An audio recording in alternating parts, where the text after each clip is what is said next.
নমস্কার সমস্ত দর্শক বন্ধুকে স্মার্ট কিচেনে স্বাগত জানিয়ে আজকে আরও একটি নতুন রেসিপি শুরু করছি। রেসিপির নাম ইলিশ বিরিয়ানি।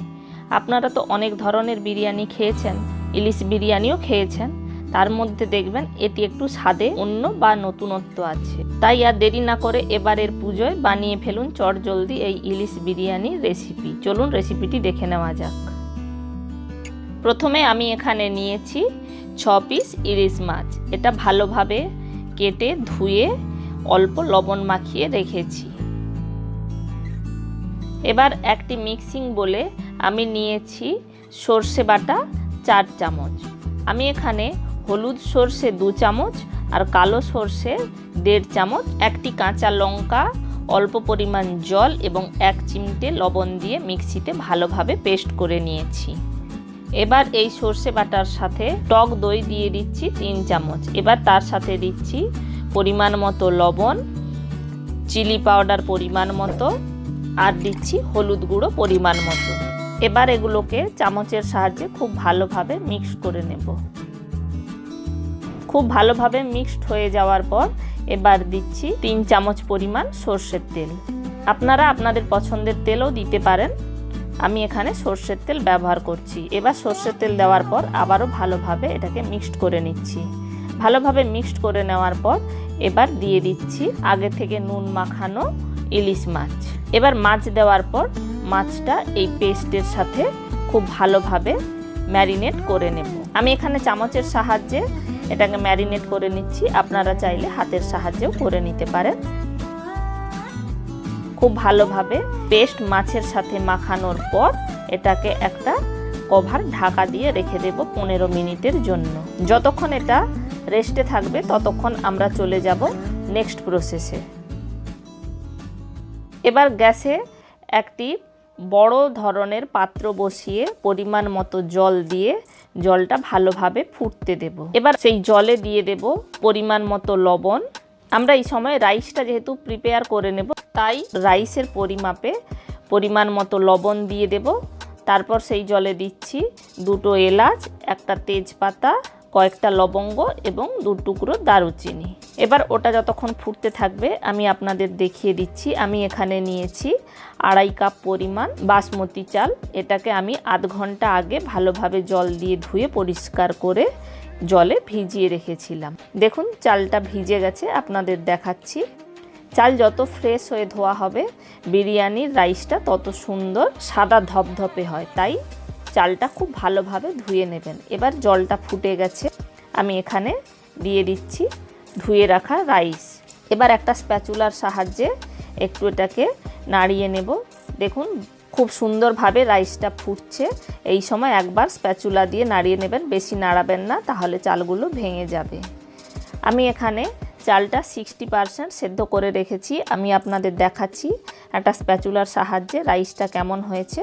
এবার এটাকে ভালোভাবে জল ঝরিয়ে ছেঁকে নেওয়ার পর এটাকে একটা বড় প্লেটের উপর ঠান্ডা হতে দেব 10 থেকে 15 মিনিটের জন্য।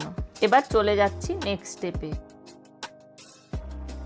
গ্যাসে একটি ফ্রাইং প্যান বসিয়ে বা আপনারা যেই কড়াইতে বিরিয়ানি বানাবেন সেই কড়াইতেই বসিয়ে তাতে পরিমাণ মতো সর্ষের তেল দিয়ে ভালোভাবে গরম করার পর স্লাইস করে রাখা পেঁয়াজ দিয়ে আপনারা বেরেস্তা বানিয়ে নেবেন। বেরেস্তার পুরো প্রসেসটা আমি এখানে দেখাচ্ছি না।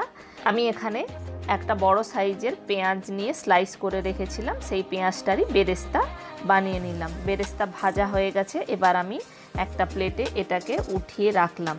এবার ওই একই তেলে ম্যারিনেট করে রাখা মাছটা দিয়ে দেব। এই সময় গ্যাসের ফ্লেমটা লো টু মিডিয়ামে রাখবেন।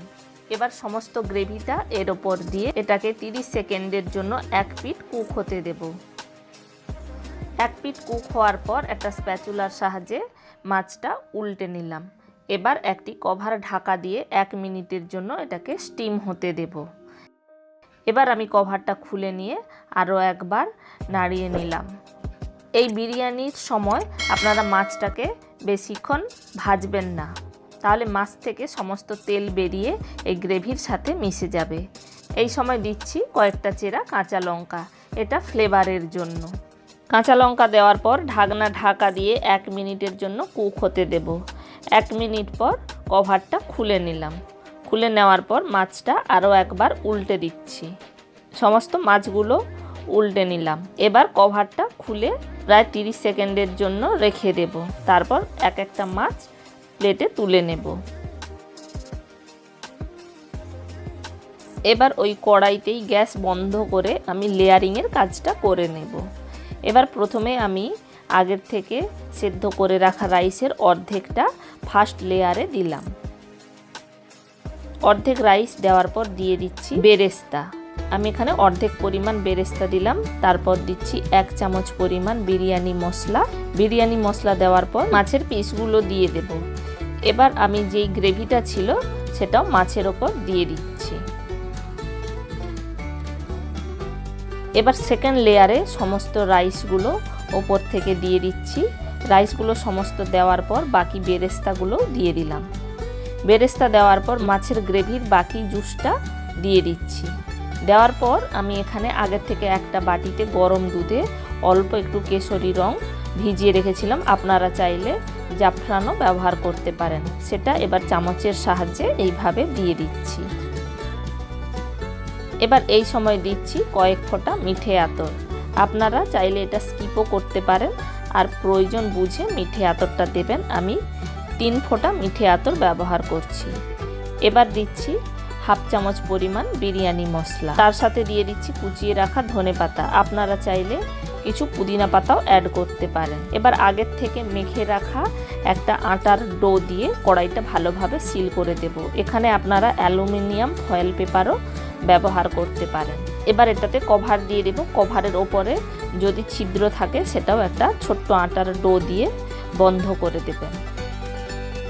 এবার আমি গ্যাসের ওপর একটা অ্যালুমিনিয়ামের তাওয়া বসিয়ে তার উপর দিয়ে দিচ্ছি রেডি করে রাখা কড়াইটা।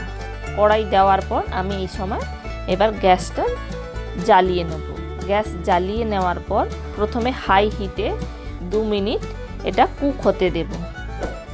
কুক হয়ে যাওয়ার পর আমি এটাকে লো হিটে দেব 3 মিনিটের জন্য কুক হতে। লো হিটে কুক হয়ে যাওয়ার পর এটাকে 5 মিনিটের জন্য রেস্টে রেখে দেব। 5 মিনিট পর আপনাদের দেখাচ্ছি কড়াইটা খুলে কেমন হয়েছে। কড়াইটা খুলে দেখিয়ে দিচ্ছি আপনাদের। দেখুন কত সুন্দর বিরিয়ানিটা প্রিপেয়ার হয়েছে। দেখেছেন এটা দেখতে কত সুন্দর। যতটা এটা দেখতে সুন্দর হয়েছে খেতেও কিন্তু ততটাই সুন্দর হবে। আপনারা এইভাবে বাড়িতে একদিন ইলিশের বিরিয়ানি বানিয়ে দেখবেন, খেতে কিন্তু সত্যিই সুস্বাদু হয় এটা।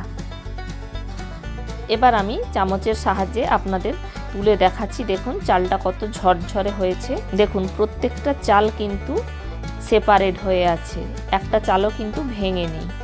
এবার আপনাদের একটা প্লেটে সার্ভ করে আমি দেখাচ্ছি।